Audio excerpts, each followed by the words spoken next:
కేంద్రంలోని బీజేపీ ప్రభుత్వం పేదలను వంచిస్తోంది, రాష్ట్రాలను ఆర్థికంగా దెబ్బతీస్తోంది. మోడీ సర్కార్ మెల్లిగా స్కీములను ఎత్తేస్తోంది. పథకాల్లో కోతలు, కొర్రీలు, ప్రచారంలో మాత్రం బీజేపీవి సినిమా డైలాగులు. గ్రామీణ పేదల కడుపు నింపే మహాత్మాగాంధీ ఉపాధి హామీ పథకం పేరు మార్చి నిధులు తగ్గించింది. గతంలో కేంద్ర ప్రభుత్వం 90% వాటా చెల్లించేది, రాష్ట్రాలు 10% భరించేవి. కానీ పేదరికం రూపుమాపుతానని చెవుల్లో తెగ ఊదే మోడీ కేంద్ర వాటాను 60% తగ్గించారు. మళ్లీ కేంద్రం పనికిమాలిన షరతులు పెట్టింది. పేదలకు ఒక్క పూట ఉపాధి ఇవ్వలేని బీజేపీ ఇక దేశాన్ని ఏం ఉద్ధరిస్తుంది?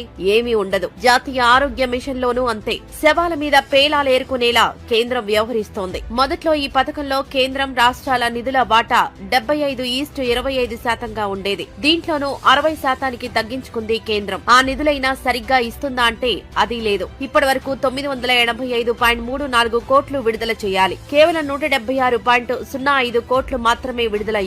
అంగన్వాడీ కేంద్రాల నిర్వహణపై మోడీ చేతులెత్తేశారు. గతంలో 90% నిధులను కేంద్రం భరించేది, ఇప్పుడు 60% తగ్గించుకుంది. మోడీ పిసినారితనం చూస్తే అవాక్కవ్వాల్సిందే. పీఎం ఆవాస్ యోజనలో కేంద్రమిచ్చే డబ్బులతో గుడిసెలు కూడా వేసుకోలేని పరిస్థితి. గ్రామీణ సడక్ యోజన స్కీమ్లోనూ 100 నుంచి 60% కుదించారు. సర్వశిక్ష అభియాన్, రాష్ట్రీయ మాధ్యమిక శిక్ష అభియాన్ వంటి పథకాల్లోనూ బీజేపీ సర్కార్ కోతలు పెట్టింది. ఆదర్శ పాఠశాలల నిర్వహణ వదిలేసి జై శ్రీరామ్ అని నమస్కారం పెట్టింది.